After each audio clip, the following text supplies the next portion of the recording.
cara apontando a arma ali, que merda é essa? Te assalto, viu?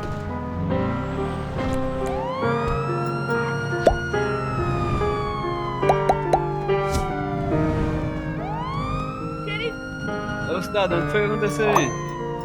tá roubando eu aqui, ó.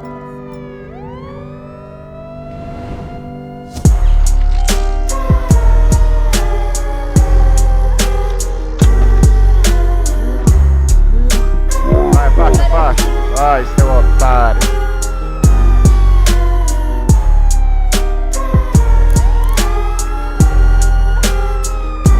E aí, meu amigo?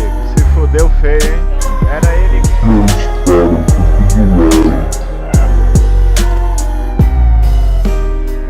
Tá bom, já tá bom de azul. Deixa que ele vai... Qual é o carro dele? É O segurança. cidadão acordou aqui. Pode prosseguir, meu parceiro. Cidadão de azul, pode prosseguir, meu parceiro. Meu amigo, você tá preso, sem direito de permanecer calado. Tudo que você falar poderá ser usado contra você. Chegando lá, você tem acesso